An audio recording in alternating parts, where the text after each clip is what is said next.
Stay on.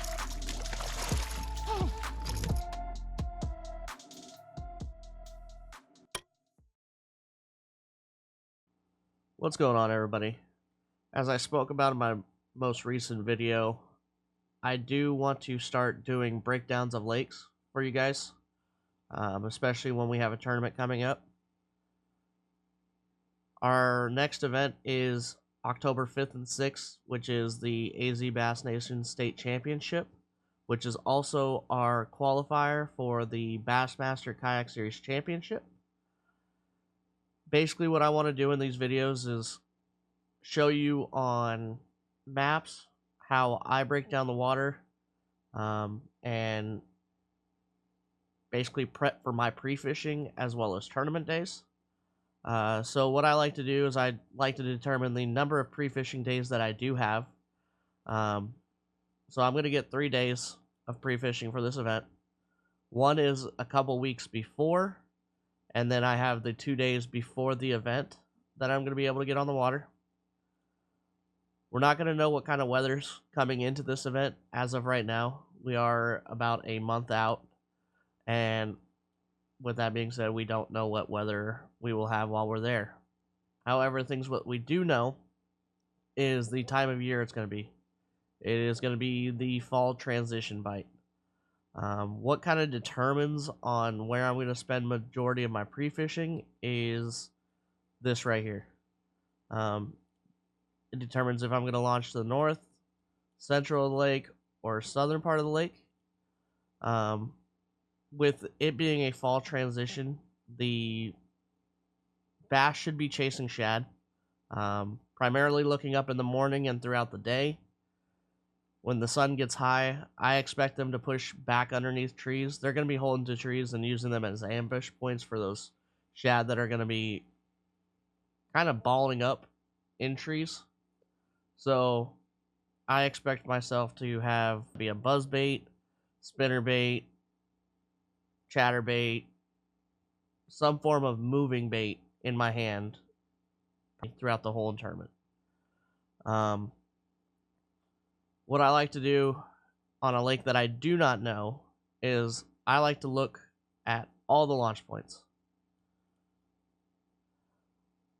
Then I will typically take a side-by-side image of Google Maps and Navionics to break down the body of water to see if this area looks good to me. What I'm looking for on maps, though, is, especially being in a kayak, is there a way I can get wind protection? What coves are close to that launch or within range? What do the points look like? Is there rocky banks? Is there standing timber? Is there potential for grass in the lake that we're fishing? And then on a further front, I like to look for offshore flats and humps. Whenever I am going to break down a Google Maps, I do like to find roughly about 10 to 13 miles. And sometimes this might be 10 to 13 miles one direction and then 10 to 13 miles the other direction, depending on if I like the launch or not. All right, let's go take a look at Roosevelt. Before we get into looking at this, statistically speaking, I have done very well in the fall out of Windy Hill. So probably day one of pre-fishing, I'm going to go ahead and launch out of here and just go take a look at the water. The water is super high compared to this map. So I can actually cross through right here with the kayak. And I'm going to go ahead and make my way back into Salome. And in the morning, we're going to check out all of the back of Salome and work our way from there back out. After that, I'll more than likely come through and fish back down towards our original launch, hitting all this shoreline, checking this deep point, working all these trees, and we are going to make our way down into this cove here, into Tank Creek. Probably make it all the way back there, check out the back of Tank Creek, work our way out, and I'm not a huge fan of Shell Gulch. However, I do like this initial entrance here on the left-hand side. So what I'll probably do is, whenever I get back there, I'll take a look, see how the back of it looks, and work our way out of here. And then we are going to head back to Windy Hill, work our way around Shelter Island, which is something that I like to do late in the afternoon, especially this time of year. This offshore little hump here holds fish, and then we will be done for day one. As for day two, I will probably launch Windy Hill again and check it on that Thursday, because it'll give me some time for those fish to rest and not have boat pressure or kayak pressure in the areas that I like to go. So first thing in the morning, we're going to start out checking out these coves.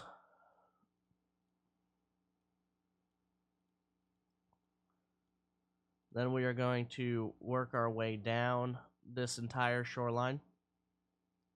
There is some areas that you can kind of sneak your way back in that I like to check out. If I can get down, there's a couple areas you can kind of get through these, especially with the water being high.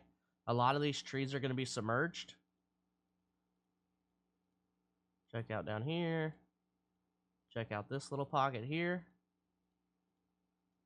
And we're going to make our way all the way down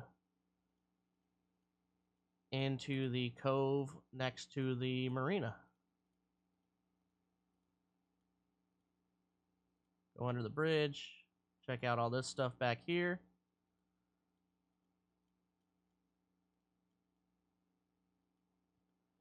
And depending on what time it is by then, I might shoot across to Bass Point, but odds are I'm probably not going to. So what we'll do is we'll make our way back to launch and work down in some of these coves.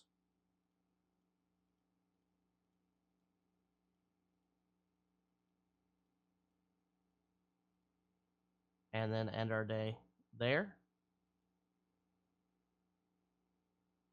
Now, as far as our third day of pre-fishing, I am going to head south. Water should be a little bit warmer, but it all depends on what weather looks like coming into the event, if there's a lot of rain or not. This ramp is very interesting for me because I don't fish down here a whole lot. I do like to check it out because majority of boat tournaments are won down here.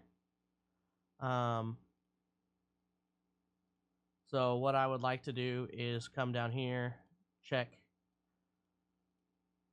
back in the river. Not sure how far back I want to go or how far I can go right now. But then we could head across, check all this out, all these coves, head out to here, and then I would shoot back across to here, come back in here, and check out Y Cove, and then more than likely head back to the ramp. Now, this ramp is all determined on how I'm feeling about weather conditions as we get closer. However, if I don't launch here, I will more than likely launch either up at Cholla or maybe even Horse Pasture, Bermuda Flats, and check out all this back here, and especially down this shoreline. So if we do the route from Bermuda Flats, come out, run down this entire shoreline,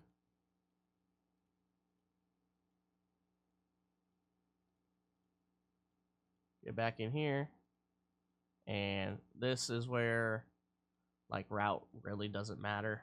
You're just gonna mark things as you go.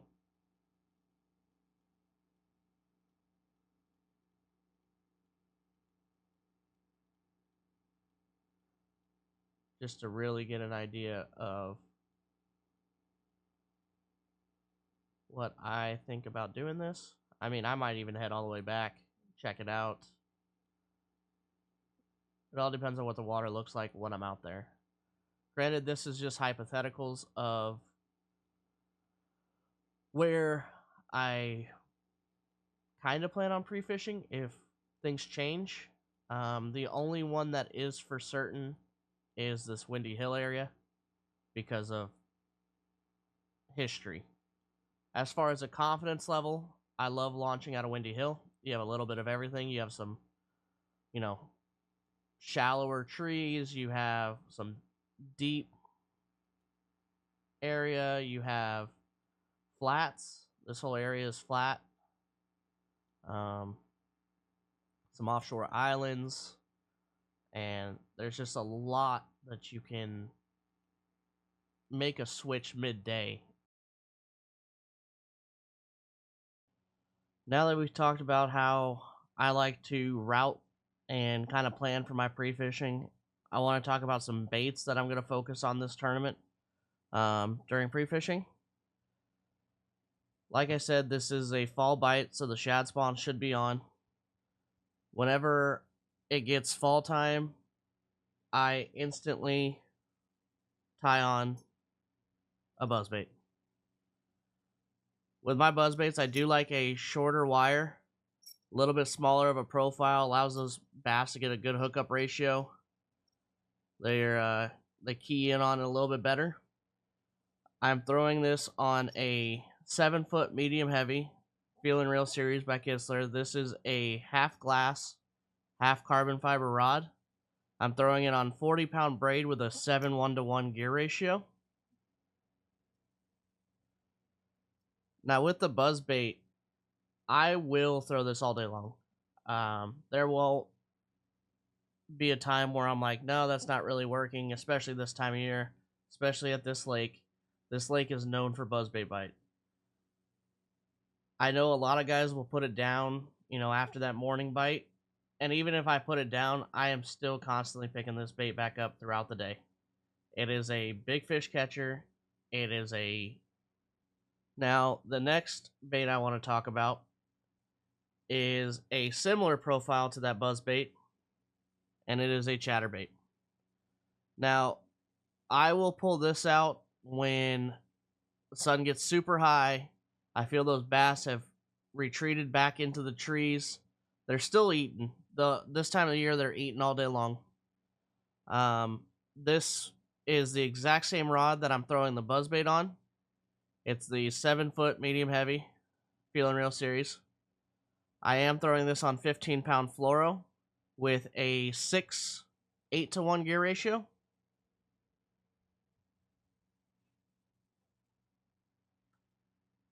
And the last bait I want to talk about that I'm going to go more or less test during pre-fishing, and I'll probably pick it up a couple times throughout the day, tournament day, if I get a couple bites on it pre-fishing, but that is a mag draft. Now, I am only picking this up primarily when I have a limit. I'm not super confident in it, but I do know it catches fish. But if I'm looking for one big bite towards, middle of the day, end of the day, I will more than likely pick this up. I am throwing this on a KLX series. This is a 7.6 heavy. This is their deep crank Swimbaits and umbrella rig rod. I've caught more fish deep cranking with this rod, but the way this rod loads up works perfectly for this style bait. Going forward before the events for all you guys. In future videos, when I don't know the lake nearly as well, I will be showing a lot more into detail on how I break down water, whether that's bringing up navionics charts or really doing a deep dive into coves and looking, at shorelines, or hopping on, road views and looking at the water from there. I do want your honest feedback on this. This is something that I hope you guys enjoyed and look forward to. As far as video progression, this is going to be video 1 for the state championship. Video 2 is going to have some clips of pre-fishing days and then roll it into tournament day 1. Video 3 is going to be tournament day 2 and then a recap. If you guys have any suggestions on things you want to see or you want me to talk more about, please leave a comment below. And I want to thank you guys for your time, and I hope you enjoyed the video.